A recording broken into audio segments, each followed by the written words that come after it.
Hello YouTube, this video is for existing users of my Excel Checkbook spreadsheet who wish to move their checkbook data to a newer version of my checkbook template. This video can also be helpful for any data import like process that you have. For example, you have exported data from Quicken or another product. Or perhaps you have downloaded bank transactions and want to safely get that data into the Excel Checkbook. The summary of steps is to prepare your existing data so that you have a similar layout of columns, and then you use copy and paste to copy data from your source and paste it into the new spreadsheet. When updating from a previous version of the Excel Checkbook, you'll likely want to copy things like your customized categories list, frequent payees, and a few other things which we'll look at as well. I have on my screen an example of what I'll refer to as my old checkbook, so I have named it that way for sake of simplicity and ease of demonstration. This old sample checkbook doesn't have a huge amount of data, but it will work well as a sample. I've also opened up the new checkbook spreadsheet, which in this video, it will be the 2026 home version. If you are updating or migrating data to the small business version, the process will be nearly identical with just a few subtle differences. Regardless of your source of data, the first step is to prepare your source data. If you're updating from the 2024 or 2025 Excel checkbook, you won't really need to do anything special. But if you are migrating from Quicken or from bank transactions that you've downloaded, your goal is to get your source data in the following arrangement. The critical columns will be the date column, the payee description column, withdrawal, and deposit. Now your source data may or may not have a column for transaction type and check number, but if you do, that will be ideal.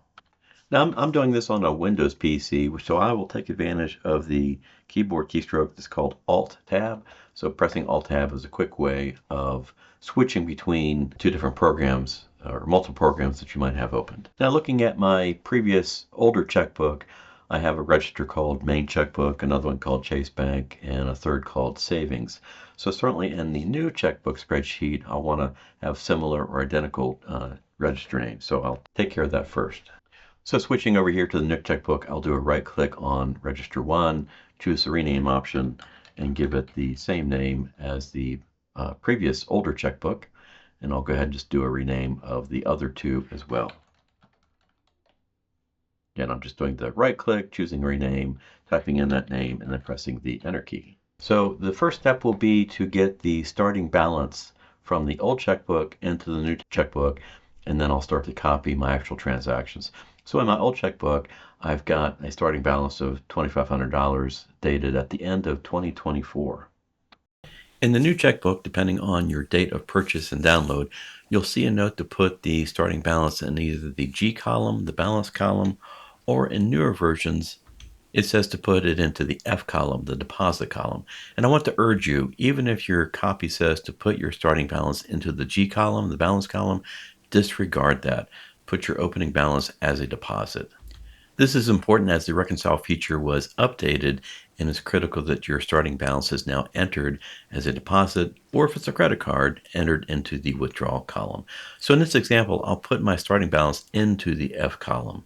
And if there's a number already there, as it is in this example in that top row, I'm going to set it to 0. So for example, if my old checkbook had a starting balance of 2,500, again, I'm going to put that into the deposit column, and then I'm just going to put a 0 over there so that the math is still going to be correct. Okay, next I'm going to switch back to the old checkbook, and I'm going to start to select all of the old existing data. Now, one thing that I strongly recommend, do not just highlight all of the rows. You'll actually get a very undesirable end result, which will be, it'll create a linkage from the old checkbook to the new checkbook. Definitely undesired.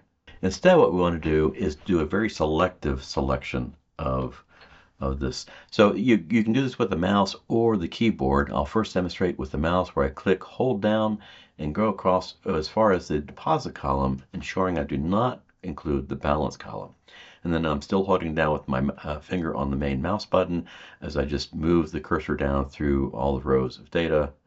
And once I get down to the end, I can finally let go of the main mouse button because I have the desired selection. At this point, we want to copy this to the clipboard. Now, if you're a fan of just using the mouse for all this, we can do a right click and choose the copy choice.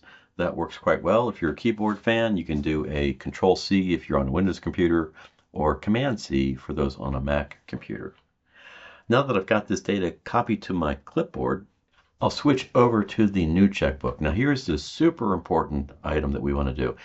Do not do a regular paste. Again, if you do a regular paste, you'll actually be linking from the old checkbook to the new checkbook, a very undesired end result.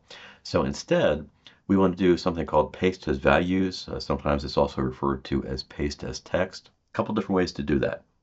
Now, one option is if you see the paste button on your ribbon bar and you click the bottom portion of that paste button, you'll see a variety of paste options. And here under the category of paste values, the very first one is just a regular old paste values choice.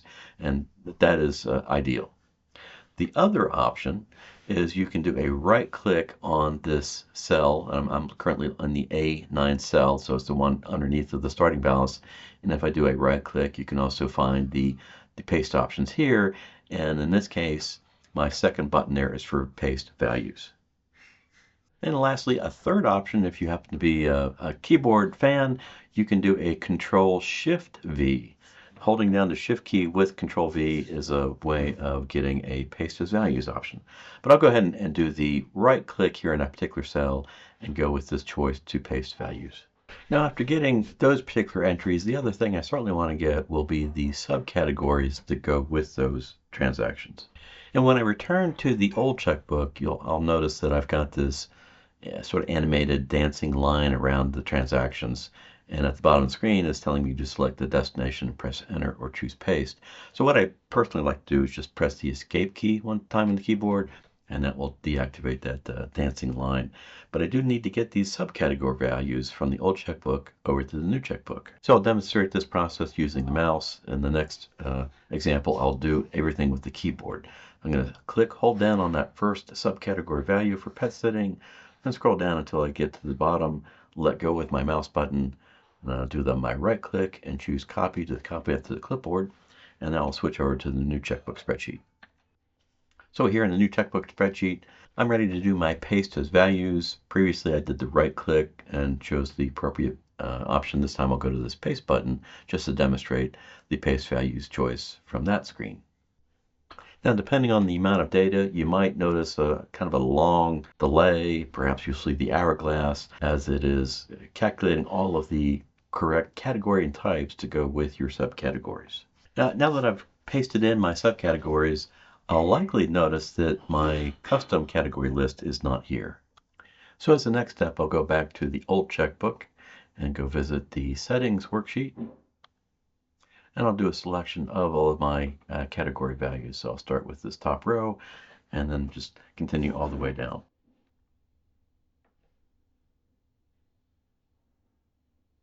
With that selected, I'll do my right click and choose copy. And then in the new checkbook, I'll visit the settings screen there, click my mouse into that first value, first cell there, and do my right click and choose paste values. And now when I return to I should find that the subcategory, category, and types are now populated like they were in the old checkbook. Now while I'm at it, I might as well go to the old checkbook and also grab the frequently used payees if I was using that feature. So again, I'll use my mouse and highlight those particular entries, do the right click, copy, and then switch over to the new checkbook settings screen and do the same with a right click and then choose paste values. Now in the case, my sample is actually the same, but hopefully you get the idea. Now you only need to do the copy paste of your categories and or frequently used payees once. You won't have to worry about doing that or repeating that for each of the registers, but I will now go and do another example of copying my transactions from the old checkbook to the new checkbook, but this time I'll use my keyboard. The keyboard method is actually my preferred method and what I would normally recommend for ease of use and completeness. I'll start with that first step of making sure I've got the correct starting balance. Here in my sample, I've got a starting balance of $24.90 and 55 cents. So now I'll go to my new checkbook, and again as a reminder, if your current copy says to put the starting balance into the G column, disregard that. Instead, put it in as a deposit. So in this example, where I have 500 as just a sample entry, I'm going to make that a 0. And again, the account that I'm working with, the starting balance was $24.90 and 55 cents. So I'm going to put that into the deposit column. And it's also important that my starting balance date matches with my source, or again, that it has the oldest date in the spreadsheet.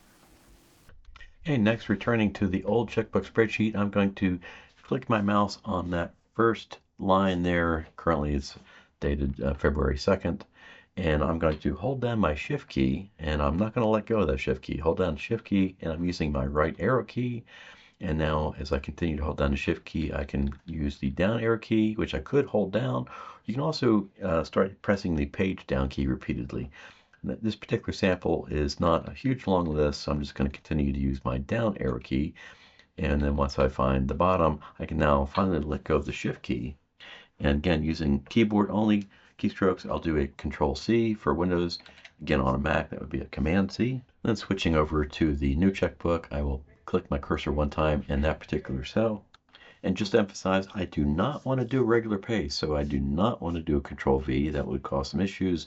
But again, using a keyboard keystroke, I can do a Control Shift V, and that works quite well. Or again, if your mouse is in that first cell, you can go to the Paste menu and choose the Paste Values choice. Okay, I'll return back to the old checkbook. If you have that animated box around it, you can press the Escape key to stop that. I'll scroll back up to the top.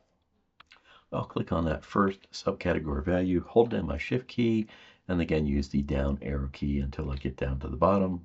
Up arrow if I need to. Do my Control C, and then go back to the new checkbook. Scroll up to the top as needed. Click my cursor in that right spot, and either do a Control Shift V or use the Paste button to choose Paste Values. All right, so that's a quick tour of doing the copy of transactions from the old checkbook to the new checkbook. Now, I do want to take a quick mention that if you are downloading transactions from your bank, and you can find a list of articles under my support and resources menu for how to import bank transactions. As an example, I have a very small sample of a Wells Fargo checking account transaction download. And again, the goal is to get the layout in the same layout as the checkbook, where you have a column for date, transaction type, check number, description, withdrawal, and then debit. So the article about the Wells Fargo Bank will help you to reformat that particular bank transaction format so that you end up with a layout that now looks like this, matching with the Excel checkbook. Now, in this particular case, they have the transactions dated in newest to oldest, so I would probably want to sort that differently. So before doing a selection of this and then the copy paste, I likely want to go visit the sort menu and tell it to sort oldest to newest. And now I can safely highlight those values, copy that to the clipboard, and I'd be ready to do a paste into the checkbook. Now I'll use this third register as an example. I'll click on this particular cell, do my right click, and choose the Paste Values option. All right, well, next we'll move on to a few other things that you might want to transfer from an older checkbook to the new checkbook, which would include, for example, the future transactions list. Now, here in the sample of the new checkbook, there will be some entries in there. In this case, I think I would just want to highlight all those sample entries and then hit my delete key to just clear that out. And then when I go visit my old checkbook, I would want to go ahead and select the entries that I have, right click, copy that to my clipboard, and then come over here, and again I'm going to rely on the paste as values. So if I do my right click and then look for that paste values option, and as a quick reminder, you can also find that under the paste button right there. Now, during that process, if you happen to see some green triangles show up under the worksheet, that means that you have a slightly different worksheet name than what your original older checkbook had versus the new one. So if we can click here and then just make sure that we have the correct named worksheet. Now, another worksheet that you might want to transfer the data from would be the card debt worksheet from the older version. So in this case, I have just 3 sample rows with the date, bank or card, balance, notes, etc. However, we do have a different layout in the newer 2026 version. So if I go visit that, I see that I've got a column now for whether or not to include the amount and net worth and some other information. So we have to take a few different steps to copy that data. So over here in the old spreadsheet, I'm going to highlight just these first 3 columns worth of date, bank, and balance, and copy that to my clipboard. Go visit the new spreadsheet, and I'm going to do my right click and choose paste values. Now I do want to get rid of these samples that are in here, so I will just select those samples and then hit the delete key to clear that out. Now my values here for initial debt, current payments, etc. came from the sample, so I think I will want to clear those out. But I want to be super careful because this column and this column have formulas, so do not erase those. You can safely erase these entries, so we'll go ahead and highlight those, clear those out, and then we'll go back to the old spreadsheet. Take note of the initial debt values. I'll just go ahead and copy just the initial debt numbers, copy that to my clipboard, return to the new spreadsheet, and then do my special paste as values option there. Now with the additional functionality on this page, I probably would want to populate what my current payment and interest rates are, and then I could at my leisure experiment with different changes in my payments to calculate the number of months to pay off and the payoff month. Now the last thing I'll mention, if you happen to be doing this process with the small business version of the checkbook, most of the prior steps are still identical, except that in the small business version, you've got a column for the property or biz name and then a categories column. So after copying your transaction entries, you would want to actually copy both the property, biz name, and category columns from your old spreadsheet to the new one. And also for the small business version, you would want to copy the business names list from the old version to the new version. And of course, your categories for your dropdown and frequently used payees if you're using that. Well, that finishes the process of how to copy data from a previous version into the latest version. Depending on the number of register sheets that you have, this process might take you 5 to 15 minutes. Just be sure to hold on to your previous checkbook just for safety's sake. That's it for now. I hope you found this helpful. Please do consider liking and subscribing, and until next time.